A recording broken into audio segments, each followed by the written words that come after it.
Hi friends! Ayan, nandito naman kami ngayon sa sa view, I think at the basement. So nag-join kami dun sa tour nga. So 3:30 yon. Ang sabi sa amin is around 3:15 bumaba kami kasi kailangan namin magbayad. So ngayon pinababa ulit kami dito sa B1 and then we're just waiting for the instruction. Dito kami magbabayad and then i-wait siguro namin yung tour guide para dito sa hotel dito sa secret tunnel na tour. So mag-antay muna tayo and then later I will gonna show you yung secret passage dito sa hotel. Yung friends, nakapag-bayad na kami and kapag kapag check-in ka dito, customer ka dito kapag nag-check-in ka dito sa hotel, 200 lang ang ticket. Pero kapag hindi, yung outsider ka, is 250. Since ang binook ko is for 2 persons lang. So, dalawang 200 and then 250 na yung isa. And then, after that, nagbayad kami, binigyan kami nito. Wala, parang siya, parang microphone, earphone, ganun. Maririnig mo yung sinasabi niya, para hindi siguro sisigaw yung tour guide, diba? So, ayun, upo na naman daw kami kasi wala pang 3:30. So, 5 minutes to go. 因为有些人听到的是这位老师讲的监禁但是主要的降到大概60-70人左右，但其他这么多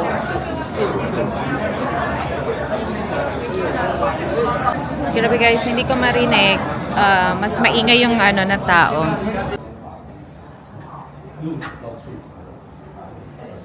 So friends, this is the entrance of the tunnel. It says West Tunnel. The slide are not allowed to use kasi masyado daw madulas. Baka maya instead of going down to safety, kung saan ka lumipad. That's why they place a barricade dun sa may taas.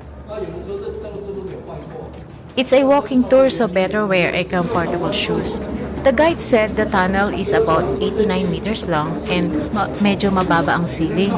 So, be careful when walking down, ha? Guys, ito daw yung slide.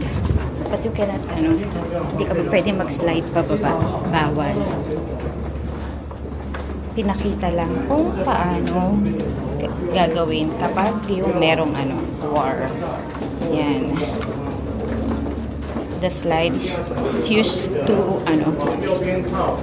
is for the use of the president. And siguro yung kung sino man yung mga leader na kailangan i-rescue.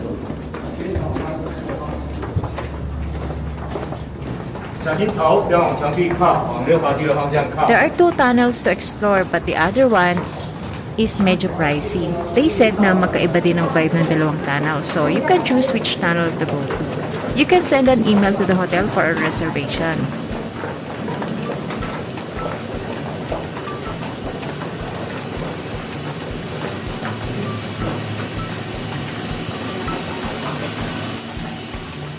The end of the tunnel leads to a park and the guide will also explain about it. But yun nga lang, kung saan kayo pumasok, dun din lang labas nyo. So you will go back inside and will walk the flight of stairs paakyat. So, good luck sa mga legs!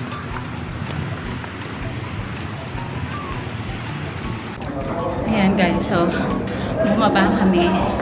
Ngayon naman paakyat kami. Grabe.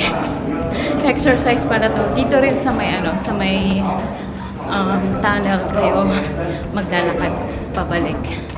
Yan, so guys, nandito ulit kami sa taas. Umakit na kami ulit. Tapos na kayo bumaba doon sa tunnel. So, in-explain lang para sa inyong tunnel. Ay, hiningal ako doon.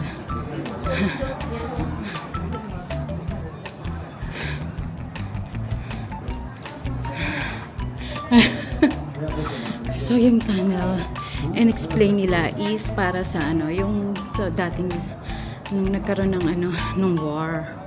So kung merong mga kailangang iligtas ng mga ng mga leaders. So yun ang gagamitin nila, yung tunnel, para makapunta dun sa labas at nang hindi sila syempre nabubomba, diba? Yun pala yun. So ngayon naman, grabe hiningal ako. Ngayon naman pupunta kami dun sa labas. And they explain naman yung history ng ng hotel. So, after tunnel exploration, the guide will take you to the lobby to explain the history of the hotel, mga important delegates na nag-check-in doon, yung mga pictures, explain niya, and even the history of yung posting nga ng hotel, iikwento niya eh. 因为当时是日本统治，为什么日本统治？就是我们中日甲午战争。 Hi friends! Nako, ang lakas ng hangin. Nandito na kami sa labas. And tapos na yung walking tour dito sa loob ng ng hotel. So after the tour, merong binigay na free remembrance. Ayan, free remembrance talaga. Yes, free, mayroon siyang remembrance. So tignan natin ano tong laman. Okay. Para siyang may nakalagay na The Grand Hotel and salamin siya sa likod. Ang cute. Ayan, so for only 200 sa mga hotel guests and 250 para sa mga non-hotel guests. Nako, maganda siya. And explain yung secret passage nga doon sa tunnel, and then yung history ng ng mga nitong ng hotel. Maganda siya. So very informative siya, and pwede siya sa mga bata rin. And imagine may libre ng headphone, and then hiningal ako sa paglalakad. Ayun, may libre ng headphone, and then for 1.5 hours, diba? Sulit na sulit. So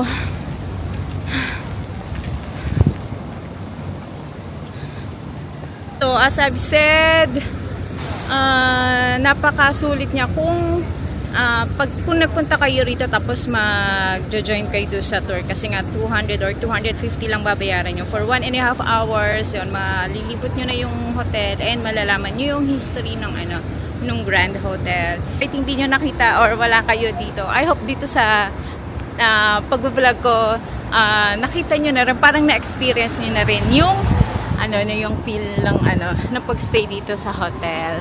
So maraming salamat guys. So till next time, bye. This is your friend Jaja Yang from Taiwan with Love. Bye.